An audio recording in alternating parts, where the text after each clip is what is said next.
All right, Western Hills Water District meeting of the Board of Directors, Wednesday, July 14th, 2021. It is 7:03 p.m. We are reconvening to open session. There is no reportable actions that were taken during closed session. So let's move on to point 5, motion approving the consent calendar. All matters listed hereunder shall be acted upon by a single vote of the board. There will be no individual discussion of these items unless a member of the board or the public so requests, in which event the matter shall be removed from the consent calendar and considered as a separate agenda item. I make a motion to approve the June 2021 checks and warrants and approval of the minutes of the regular meeting June 9th, 2021. Do I have a second? All in favor? Aye. Aye. Zachariah? Yes, aye. Aye. Okay. Moving on to action items. Consideration and approval of resolution number 2021-11, resolution of the Western Hills Water District regarding approval of the expenditures of approximately $50,000 of Diablo Grande Community Facilities District Number 1 Melrose Bond refinance proceeds for the payment of immediate Western Hills Water District expenses. Do we have a motion to approve? Do we have a second? I second that. All in favor? Aye. Aye. Aye. All right. Discussion and, excuse me, point B. Consideration and approval of resolution number 2021-12, resolution of the Western Hills Water District regarding conversion to residential voting district in accordance with Water Code 35052. Do I have a second? Second. Chris Blessing seconds that. All in favor? Aye. Aye. Aye. All right, point C, discussion and possible motion regarding clarification of policies regarding the filling of swimming pools. So I want to talk about that for just a moment. We've had a policy of filling up swimming pools via the fire hydrants, and there's a $500 fee for that. Ron, if you can talk a little bit about why that's not a good idea at the moment. We still have, for just the folks in the community, there's no more building swimming pools for now as the ordinance is in effect.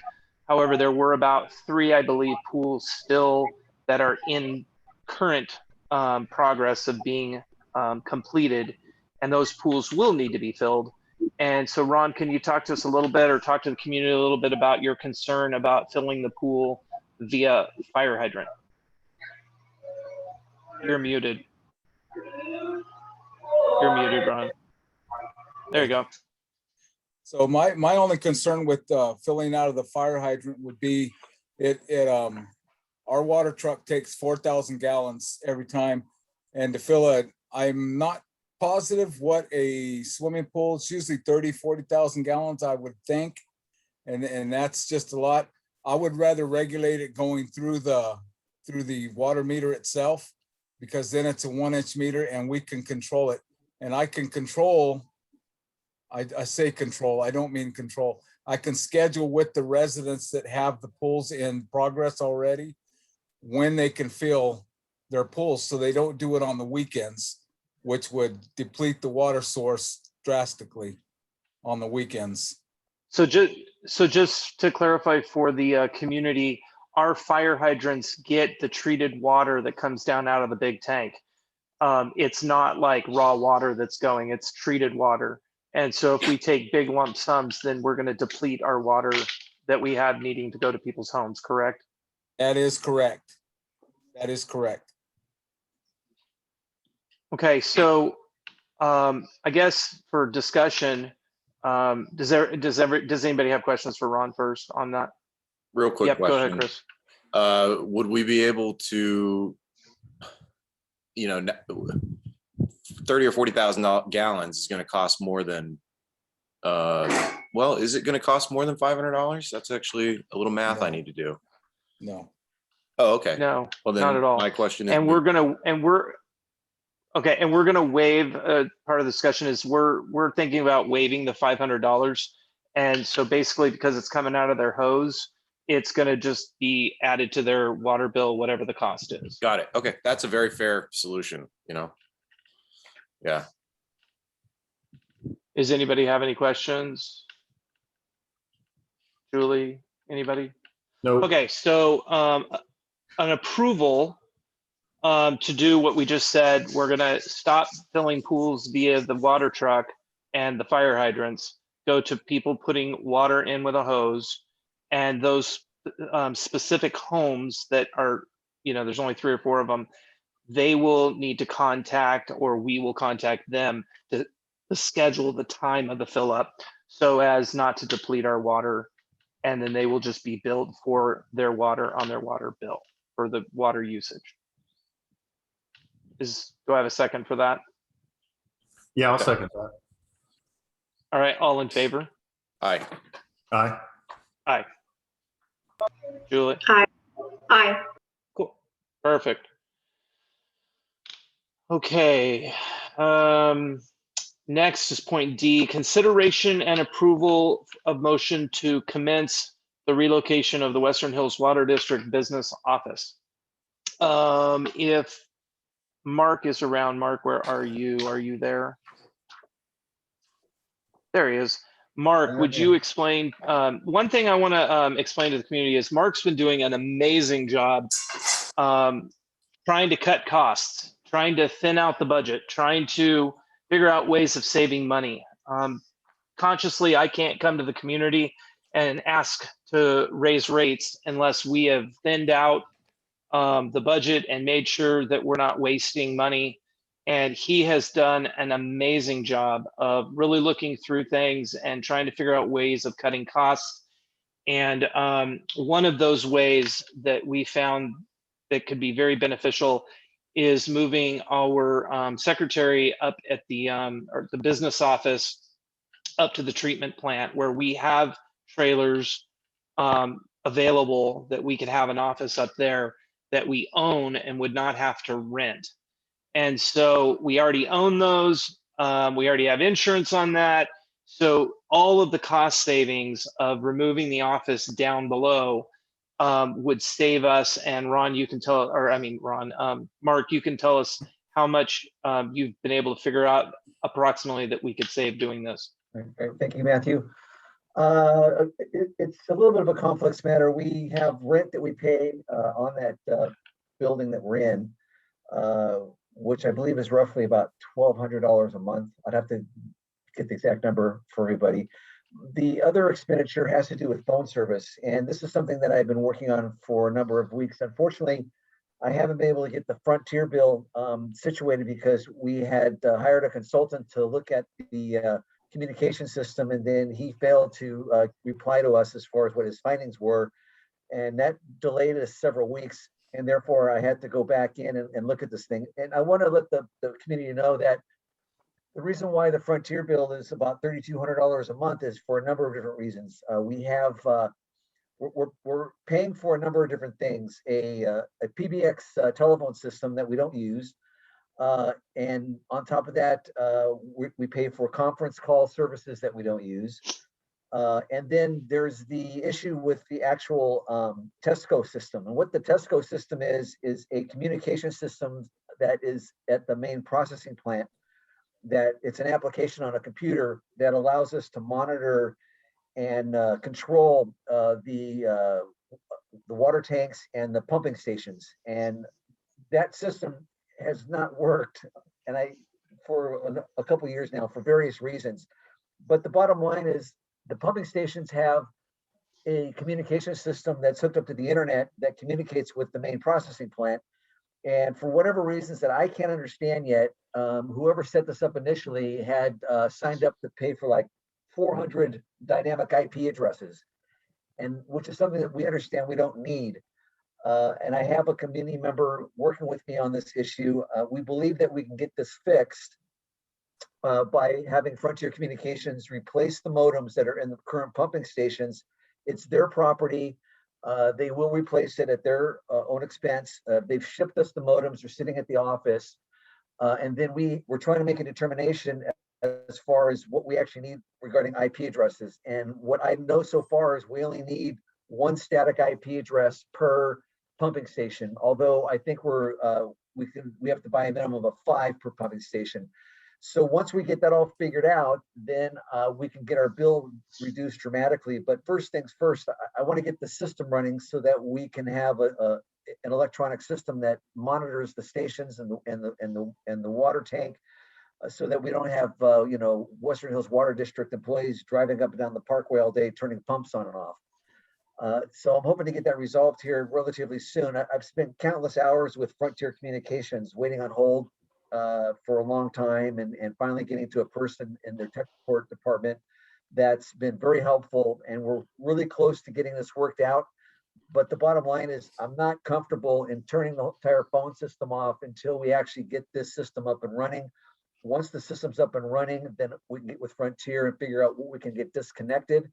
But the bottom line is, overall, if we move the office from where we're at now up to the processing plant, my estimates is that we can probably save between $3,000 and $4,000 a month. That's a rough estimate. So that's where we're at with that. Perfect. That's significant. Excellent. That is very significant. So is everybody on the board? Do we want to ask Mark any questions? Or, I've been looking into it as well. As far as the logistics of working with Ron, getting the current trailers up at the plant put in the right places to make for good office space and work area. Does anybody have any questions? Ron's available to answer questions. We've all been kind of working on this together. Okay. Is everybody in agreement as far as the board goes, working to do this? It's probably going to take about 1 or 2 months, maybe even longer. I mean, there's a pretty good process involved in getting the trailers ready to go and work. I should tell you all that too, that in our current contract with the lease on the trailer currently, there is a removal cost that we have to think about. The estimated removal costs, and we just got this from Pacific Trailers, is $4,550.93. So there's skirt removal, there's the standard tear down, the tie down removal, the rolling, skating at tear down, return freight, return pilot cars, and return permits.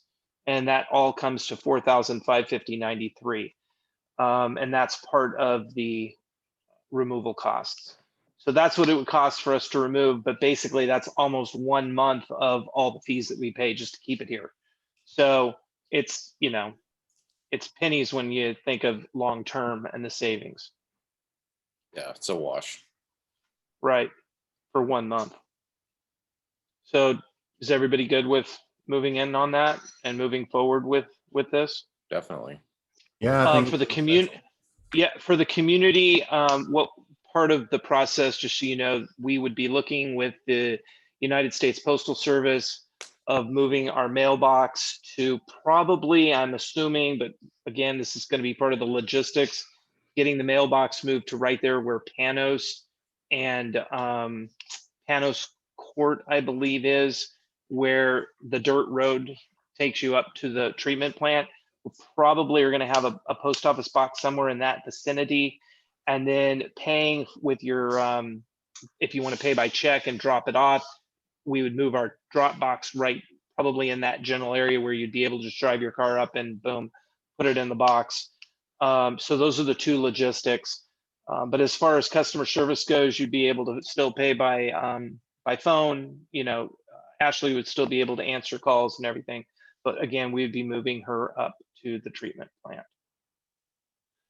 All right, so motion to approve moving forward on this, and any kind of costs ensued with this, we will discuss as the time arises for future permissions on that. but just getting the process going, getting all the technical work done. Do we have, so a motion to approve moving forward on this? Yeah, I'll second that. All in favor?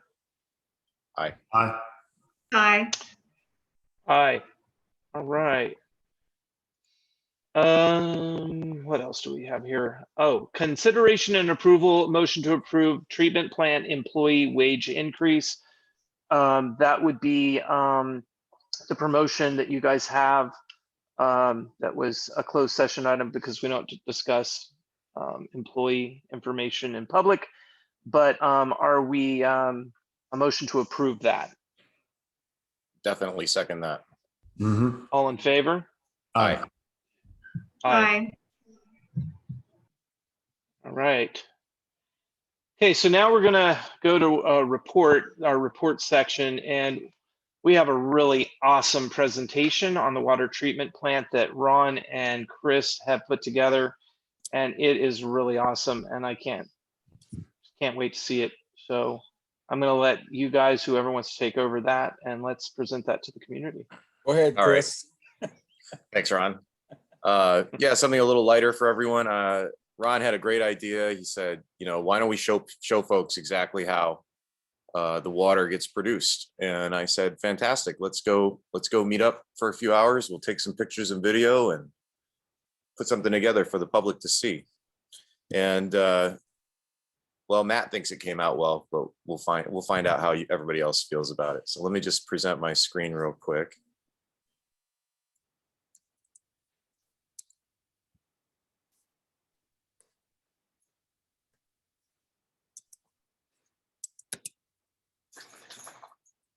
All right. How does that look? Perfect. Good. All right, here we go. So it's very picture heavy, and there's not a whole lot for us to say, but I'm gonna let Ron fill in any of the gaps. Ron, feel free to just speak up whenever you want, or I'll maybe Okay. just call on you. Okay. Cool. So the water that we receive from KCWA, the water that we buy, enters our system down at the aqueduct, as most of you probably know. Specifically, it enters down at Oak Flat and right underneath I-5 there before you get to Ward. And you probably have driven by it a million times, and maybe you've even wondered what that little concrete building is. The one in the circle here is pump house number 1, and it's connected to the gate where the arrow points right there. And the gate is what lets the water in from the aqueduct.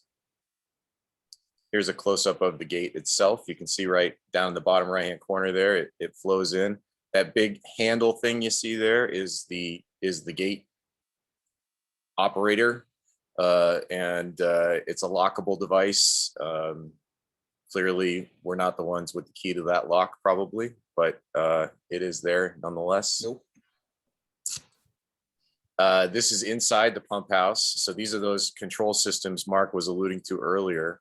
And you call them a nerve center, but essentially it's a communications hub and a power hub for the entire pump house. And it's what allows us to theoretically communicate upstream to the other pump houses.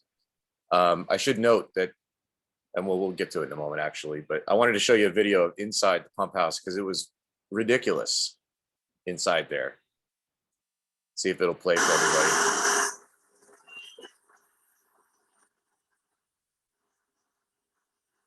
Can everyone hear that? At the beginning, but then it kind of cut out. Ah, crap. All right, well, I didn't think audio would work very well here, but Is that the nonetheless, you'll be supercharger? able to view this yourself on the internet later on. That said, it's extremely loud in there. We could not hear each other talk. You pretty much should be wearing earphones or, some sort of ear protection, in my opinion. But so outside the pump house, outside of each pump house, there's a giant concrete reservoir. That's what you see here on the bottom right corner. This one in particular is 18 feet deep. I speculate it holds some tens of thousands of gallons of water. Basically that's sort of a buffer for what we need to have in store to pump up to the next station. And Ron, that's correct, right? Yes, that is correct. Excellent. So each You're pump house doing- has you're one of doing these. And it's basically like I said, a buffer for when we're moving the water so that it's not on demand straight out of the aqueduct or out of any of the pump houses in particular. So just to recap how these pump houses work. And by the way, I'm sure you've seen them. There's 4 of them as you drive up the Parkway. If you come up Oak Flat, you'll see pump number 1. Pump number 2 is not too far ahead on DG Parkway. Then there's pump number 3. And then pump number 4 is actually right here as after the gate shack, if I remember correctly, on a little dirt road. And then that finally feeds up to the water treatment plant, which we'll get to in a moment. So water's moved up the hill from pump stations 1 through 4 in a serial fashion, as you might expect. The pumps have to be manually operated at this point, as far as I'm aware. And like I said, each one has a little reservoir that's attached to it. And that allows for continuity of water pumping, obviously. So up at the treatment plant, some of you may have seen it as well. You could pretty well see it from maybe from Wild Boar or from Panos, perhaps, down at the far end of it. This little tank right here, which is not actually too little, is where all that water enters our system. And at this system, there's active monitoring in this little box station that you see at the bottom left corner of the tank that's constantly optically checking the turbidity of the water. That's the clarity of the water. And there's also a pH meter in there checking out the pH. And for the record, the pH that I saw while I was there was 10 point something, which is really rather alkaline. So we'll get to it in a moment, but our treated water comes out somewhere slightly north of neutral at 7.1, 7.3, something like that. So that's a good sign. You know, the water is actually being treated properly. From that input tank, the water is taken over to these 2 massive filtration tanks. And Ron, about how much do they hold, do you think? They hold 700 gallons. Each filter will hold 700 gallons. Got it. It's 1,400 gallons for both of them. Very cool. En route to, and actually, Ron, we'll get to your video in a moment where you can talk a little bit, but this is the clarifier, right? Yes. What we're looking at here. And actually, why don't you just take it away with this? Because I'll just chop it up and screw it up. Okay. So in the very first column you see there, that is the maceration chamber. That is where the polymer, the filter, or not the filter aid, but the aluminum chlorohydrate and the silica sand are all pumped into that chamber right there. And there's a big giant impeller underneath that's mixing all that up. And what is happening is the polymers, it's a positive and a negative charge. So they attach to the silica sand, which when that happens, it attaches to the dirt that's in the water. So at that point, you can see it going over that little weir right there.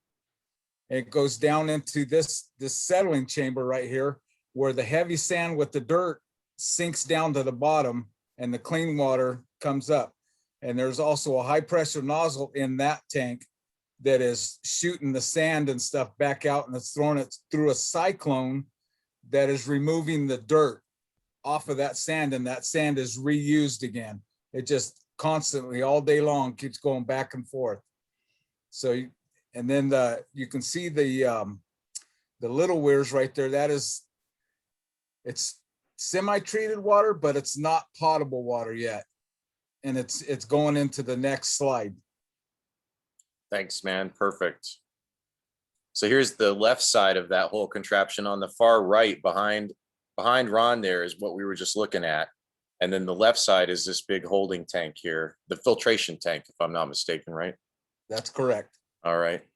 And you want to talk a little bit about that, or we can just go straight to the video? Sure.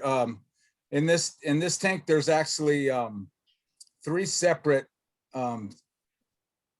filtration parts. On the very bottom, we have a garnet that is real fine, and I think we have some slides that show that later on. Yep. And then there's coarse sand. It actually looks like beach sand that you would get from the beach, maybe a little bit coarser. And then on top of that, there's a anthracite charcoal. It's charcoal basically that does the second step of the filtering process.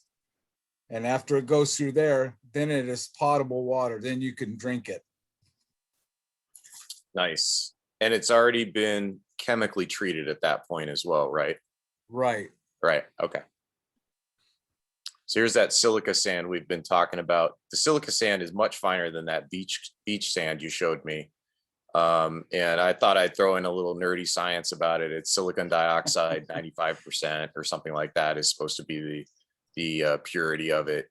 And basically it's just finely crushed pure quartz, right? Yep. Very fine stuff. And you don't want to breathe that stuff in, is my understanding. No. So here's a sample that Ron took for me. And Ron, you remind me, this was from the recirculating pump, Right. from the clarifier.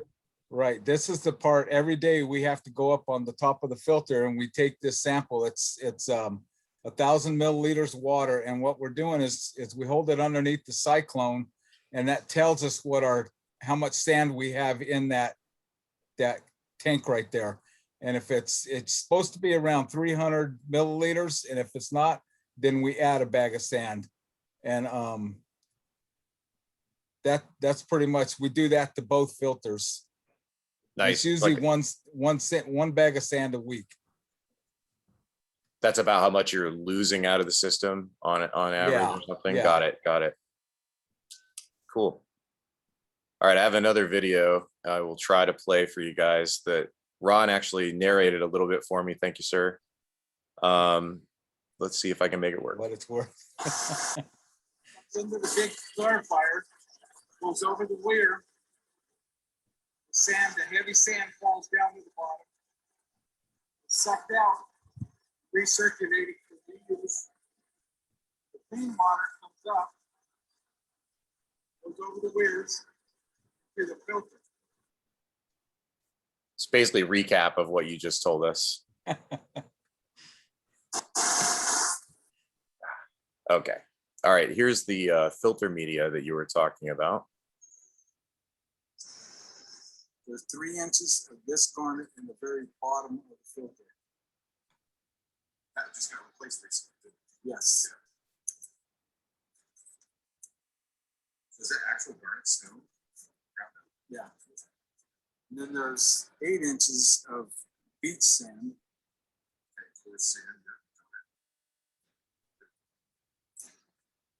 And then there's 18 inches of anthracite coal.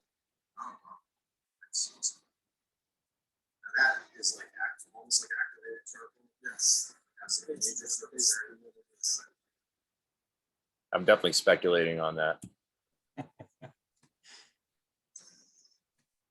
Wait, can Ron explain a little bit so they can understand, because that audio didn't sound good. What is that sand for, or explain it? Well, he already Okay. explained it. It's the 3 layers of sediment that effectively filter that water on top of this box we're looking at right here. Is that right? Right. That's what I was gonna say. This box, actually, there's a stainless steel piece that is supposed to be on top of this box that has real fine slits in it that let the water go through it. That sand is actually sitting right on top. The red sand is the first layer that sits right on the stainless steel. And then the coarse beach sand is the next level. And then the anthracite is the last level. And the water all has to go through that stuff. And that's all catching whatever the other polymers didn't take out. That stuff is catching. Because sand is a natural filter. That's when water goes into the ground, that's what filters it, the dirt and the sand. That's right. All right, let's talk a little bit about backwashing. So I got to witness this when I was there. It was a pretty cool process, I thought. But I'll let you explain it in technical terms, Ron, since I'm not you. Okay, so what happens is as the filter runs throughout the day, it increases it gets head loss. That means the pressure between the bottom of the sand and the top of the filter media, it gets to where it gets plugged up and it can't filter anymore. It filters as much as it can. And so the water starts rising up. And once the water rises up to where it can't filter anymore, it starts going over that it goes into that pipe right there, which goes to waste. And that's how we know as operators, we know, okay, it's time to backwash because we're wasting that water. So then we stop the treatment process, draw the filter down. And then I don't know did you get one of it air scouring? Only on the right, that right side picture there is what I got. It's kind of when it was bubbling. Oh yeah. Okay. I know it's hard to tell. I had to turn it sideways to see, okay. Fair enough. So on the right slide, it's actually, we got a big air compressor that we open a valve and it blows air back in underneath that black container that you've seen. And the air comes up and it pushes all that filter media up and breaks it loose. And it scours all the dirt, all the air, and it just scours for like 2 minutes and sits there, and then all the dirt is coming off of that. And then we open the clear well back up and it starts filling it back up with water and washing all the dirt off of that, and it goes to waste. And you'll see that in some other slides further down. Did I get a video of that? I don't think I did, Ron. No, I don't think so. But this backwashing water, where does it end up? This is the water. This is actually the water that you see our water truck watering the roads with. And here recently, he's been watering the medians and over there on, oh shoot, it's over by Zinfandel. Zinfandel. Those, and he's been watering. This is the water that he's been using to water that stuff. Otherwise, it just gets wasted on the road. Right. So to be clear, the truck doesn't transport treated water anywhere. It transports this water. Right. Let me clarify something. The only day that he transmits treated water is like today. He was flushing, but we're flushing at a very minimum because today is our sample day. So by state requires us to flush all of our dead ends on sample day. So that's what he does. And he's only taking like a half a load. So, and then we are using that to water stuff and then put it on the roads also. That's the perfectly potable treated water from the fire hydrants, right? Yes, yes. Got it. And again, just to recap, in case anybody missed that from the last meeting, that's for end of line roads where there's just not enough water throughput and it needs to be flushed. Correct. Right? Okay. That's correct. All right. So how does all this happen? Well, it all starts obviously with power. We need electricity. So there's this massive electrical panel room with 10,000 knobs and switches. I wanted to push all the buttons, but Ron wouldn't let me. No. And that's smart.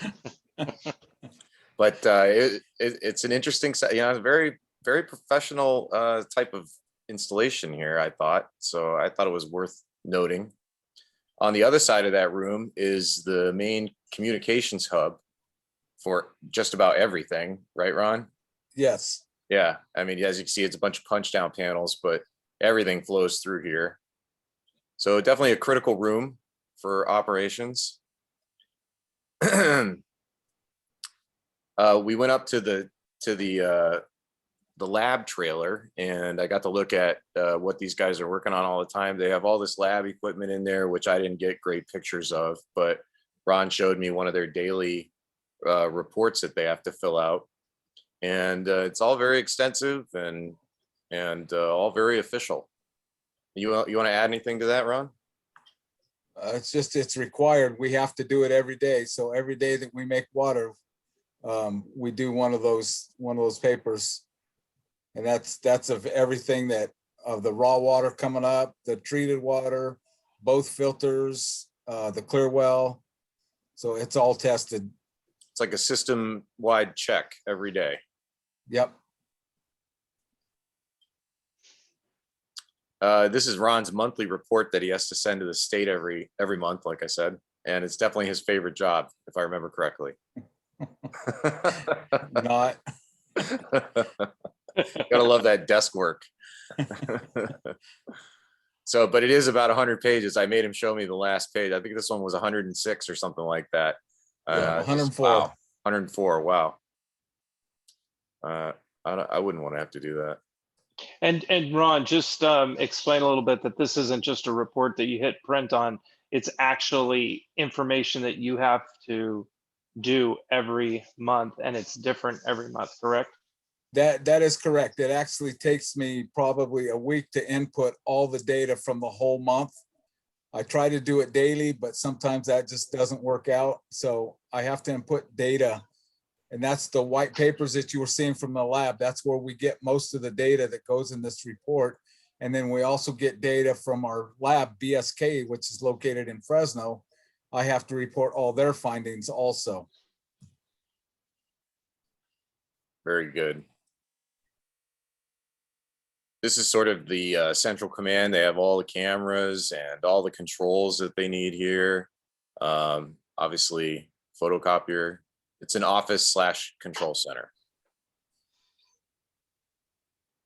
Yeah, don't mind the little picture there. My daughter made that for me. Oh, where? What? Hanging on the wall? Groot? Yeah, Groot. yep, Groot. I'm not hip enough to know what. Oh yeah, that's that tree character, right? Yes, yes. Got it. yes. I am hip enough. So we You're got giving through. us ammunition on you, Chris. It's all right. I'm an open book, guys. Come on. So after we went through all the stuff at the plant, and by the way, that was basically it. That's the end of the line as far as the treated water goes. There's another couple of holding tanks there for like the backwash water and such. But pretty much it goes, Ron, correct me if I'm wrong, goes straight out and up the hill to the massive tank on the side of the hill at the top of Perrett that everybody can probably see from the neighborhood. Correct. That tank is absolutely massive, although one could argue that we could use one twice as big. That is 1 correct. million gallons. And just for reference, that's about 3 acre feet. An acre feet's like 385,000 gallons. So I just round it off. It's about 3 acre feet. But that's where all of our water comes from. And this is the tank we're always talking about that needs to maintain a certain level. Gravity feeds it. If I'm not mistaken, there's no pumps involved, right, Ron? There are no pumps. It's all gravity. Gravity feeds it straight down the hill and straight to us. You can just barely make out the neighborhood back there in the center of the picture. Really an extraordinary view up there. I wouldn't mind having an office up there. That would be very nice. On the on the left side of the tank, there's this tall meter, and you can see right at the bottom there where it says 22, right above that, there's a marker, and that indicates how many feet of water are in the tank. So this is the one that needs to always stay below technically 10, the marker. And, given our average usage, I'm not sure if it's still accurate, but I think it is 1.5 acre feet per day. I think we're doing better. We're doing better. Okay, I hope so. Last update I got, that's 2 days worth of water. So you can see why we can't stretch it for a weekend with extremely heavy usage like irrigation. And that's basically it. It's really, it was really an interesting tour, and I learned a lot. And I thank you, Ron, for that. Appreciate it. I'll make this presentation available on the website, of course, and feel free to rewatch the videos. Obviously, the audio didn't work out too well, but as always, we thank you, and thanks for hanging in there. And you can email me. If Chris, Chris, can you back up to the picture of the big water tower? That works. No, go back one more. Oh, no, that is the one. I'm sorry, go back. Choose a Because slide. I want Ron to make sorry, this one. My apologies. Hey, Ron. Yes. So no, this is important. Due to the water conservation, we were using 1.5 acre feet per day, which Right. if you see that this thing holds this tower holds 3 acre feet, but we were going through 1.5 acre feet prior to the conservation measures. Where are we at currently? As of, I did all Approximately. the figuring today, and as of it stands today, we don't have today's total in there, but yeah, as of yesterday, I should say, we are at 0.90 acre feet. So you have done very good. Wow. Not quite there, but you guys have done really good. Wow, that's very significant. I'm That's- And impressed. so, and where does that push us out to as far as our 250 acre feet that KCWA is allowing us? Are we into October 11th or somewhere in there? Yeah, we're somewhere into October, towards the middle of October. I had that paper, but it flew out my window on the way home. Oh my God. No, that's Sorry. got it. Not a problem. No, but I just want the community to know that you guys are doing a fabulous job conserving water. Ron's stress level has gone down quite a bit. We're still not where we need to be because again, we're only now pushing our water to October, mid-October. We need to do a little bit better, but everybody's doing a great job and we as a board are very excited. So thank you, community, for doing your part. It is showing. Thank you. Yeah, that's Yes. excellent. Yes, thank you very much. I know everybody's taking measures. I know some people have picked up buckets at the office.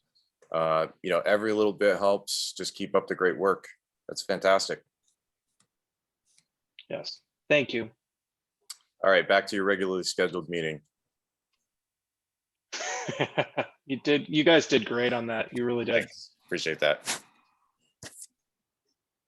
All right, any other board member reports? Okay, well, I'm gonna do one for Linda. Linda's not with us tonight, Linda Kuipers. She is on the road to Tennessee and she is stuck in Cheyenne, Wyoming, or at least on her way there. And you guys can keep her in your prayers. They're in a hailstorm and gigantic boulders of ice are hitting her windshield. She had 6 cracks in her windshield. And they're in a really kind of a crazy situation. Just before the meeting started, she contacted me with that info. And so if you're praying, people, keep her in your prayers, keep her family in your prayers. That is why she's not with us tonight. But for those of you that are aware, she has been accepted to a wonderful job in Tennessee, and we're going to miss her greatly. She will still be here probably until the end of August, might even push September, but they're in the process of moving stuff to Tennessee. So keep her and her family in your prayers as they're moving, and she wishes she could be here tonight, and she wanted me to tell you that. So that is that. Okay. Anybody else? Anybody else have any reports? Anything? All right. Moving on to public comments. Interested persons in the audience or the teleconference are welcome to introduce any topic within the district's jurisdiction. Matters presented under this agenda item may be discussed, but no action can be taken by the board at this meeting except for the following. Briefly respond to statements made or questions raised, ask a question for clarification, provide a reference to staff or other resources for factual information, request staff to report back to the subsequent meeting.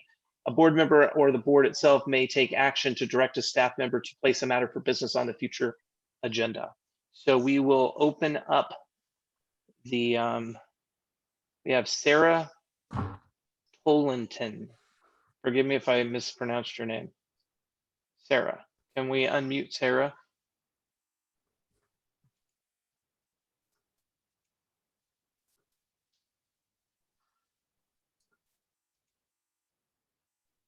I think multiple people are trying to unmute her at once. Yeah. All right, one person try to unmute. Just Krista. Give it to Krista. Krista, are you able to unmute Sarah? I'm working on it. Okay. Yeah, I don't know what's happening here, but same thing. I'll give it a shot. Okay. I think it's glitching out. Oh, boy. Sarah, Oh, there we go. there she is. There we There she go. is. Oh, I see. Maybe her audio wasn't really engaged. Yeah, she may have a bad connection. There you go, Sarah. Oh, no. She's trying. Audio's not working. Yeah. Go on your roof, Sarah. No, I'm kidding. Sarah, if I can make a suggestion, to have someone else ask your question, maybe text them. Or maybe leave the meeting and rejoin the meeting. That might help fix the problem. Yeah. Sorry. Seems like a Zoom glitch. Chris, what about calling in? Yeah, you can certainly pick up the phone and call in. The number is on the agenda. You can call any of those numbers.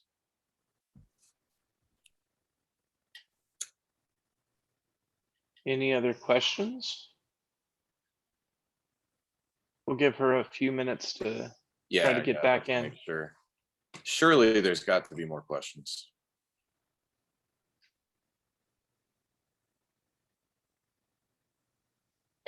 I see Don sitting there. Don always has a question. I see him laughing. Oh, Andrea. Am I unmuted? You Yep. are. Okay, perfect. I have a question, and I was gonna call in to ask my question. But I received a letter regarding the water, and also, I guess there was some recent tests done on the water. It looks like in 2020. Is that correct? Yeah, you probably received a consumer confidence report. Yes. Yes. So my question is, there's some things on there that I guess I don't understand what I'm reading quite exactly. But if on page 7, that what concerns me. So I just kind of scrolled through and I saw the numbers. I tried to make sense of it. And there's some mention of E. coli on page. Yeah. Yes. What is, if you follow that column over, there's, what are there numbers in that column? I don't have the report in front of me. I'm sorry. That's okay. I actually have the, sorry, the report. There's some, well, there's pages prior that has numbers on it. And it's hard for me because I don't understand what all these words are or what the meanings are unless I look them up, which I will take some time. But on page 7, it says level 2 assessment requirement due to an E. coli MCL violation. I don't know if this is just kind of giving me a brief There- summary of what there level is- 2 is, or is this saying that there's E. coli? There's That's kinda no, there's actually no data for that. Therefore, Okay. it was a non-detect, so we're good. That Okay, there's so- nothing wrong with that. So what I'm reading here on page 7, this is just stating that if there was a level 2, that's what that means, or is this? That is correct. If there was, that's where the information would be. Okay, and what, do you know what table that would be on, where that would show up on the report? Like I said, I don't have the report in front of me. Okay, I'm looking for it to send it to you by email, Ron. I'm searching. Well, send it to my personal email, please, because I don't Yes, have sir. my work phone. I think it may be on where it says table 8, maybe on page 5, because I do see also sampling results showing fecal Okay, indicator. Is that where I should be looking? yeah. It Yeah, says I E. coli actually, and some actually, if, Go ahead. if you're available, you can call me tomorrow and we can go over this and I'll have the report right there in front of me. Okay, That would should I probably be call? easier for me Okay, because I don't want to give you any wrong information because I don't have the report. okay. I was just going over and I thought it to see, and I saw that when I scrolled through, and at the bottom, in the back, I go, wait a minute, what does that mean? So, Yeah, okay, that's good. I'll call you tomorrow. okay, thank you. Thank you.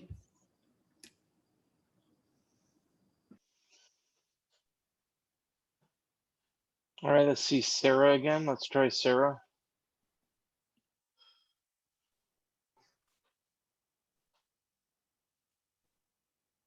Okay, can you hear me? Yes, you're good. Yes. Woohoo! Thank you. Okay. Well played. Well played.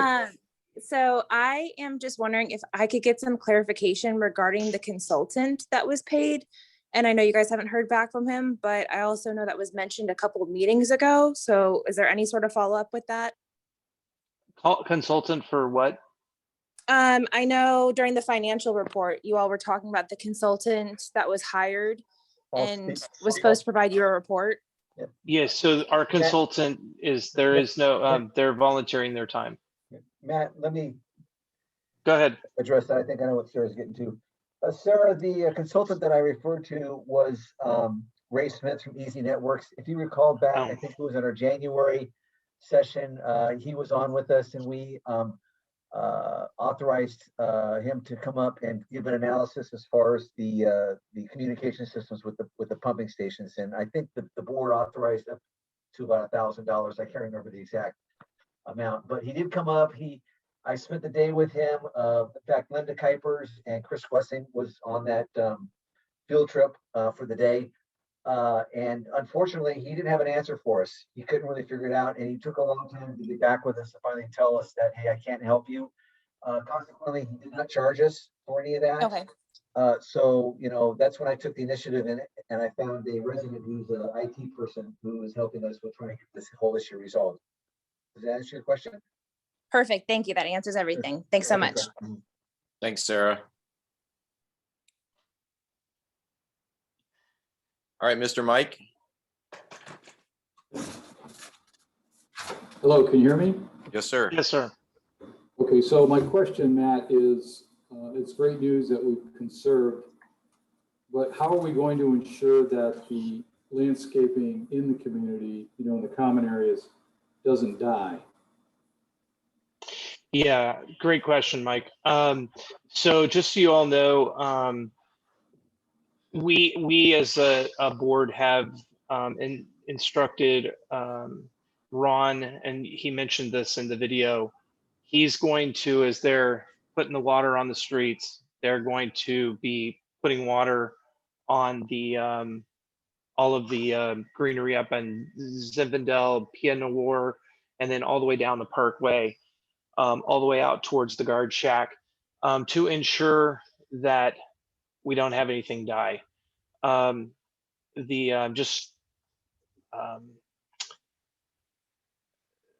We have an issue right now with payment, water payment for some of this. And as we're working that out, we are still going to continue to make sure that water goes to all of the COA area and Pied-Noir and Zinfandel. And that water will be doing overspray to make sure nothing dies. So yes, we will continue to do that as long as we need to. The water district wants to make sure that our community doesn't die any more than it already has. Thank you. Welcome. Thanks for the question. Thanks, Mike. All right, Hi, Bob, guys. you're clear. Can you hear me all right? Yep. Yes, sir. So my question's kind of twofold about the same thing, really. With Linda leaving, is the intention to just wait till when the election happens to fill her spot? Or, and then secondarily, with the change of how the voting's going to take place, does that mean the election itself is at the same time, or is it different because everything's different? Could you kind of fill us in on that? Great question, Bob. And David, would you like to answer this question? Yeah, the answer is at this point, I don't know that we have an answer, because a lot of the answers are going to be dependent on what the county tells us and what their calendar looks like. With respect to if and when Linda formally resigns, it depends on when that actually takes place. So until I know more, I don't know that we can have a really good answer for you. Okay. Well, when you know, let us know. Certainly. You got it.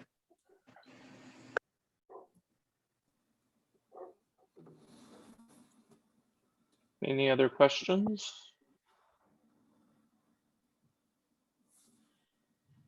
Okay, we're going to, the next regular meeting will be Wednesday, August the 11th of 2021. We may have a meeting before that, just to let you know. It will probably be just an executive session. We will have a report out into public session if there's anything that needs to be reported out. But it will most likely, if we have one, it'll just be an executive session, but there could very well be one. But the next regular meeting will be Wednesday, August 11th, 2021. And there's no other questions. Motion to adjourn. Second. All in favor? Aye. Aye. Aye. Thanks, everybody. Thank you, Have a guys. great night.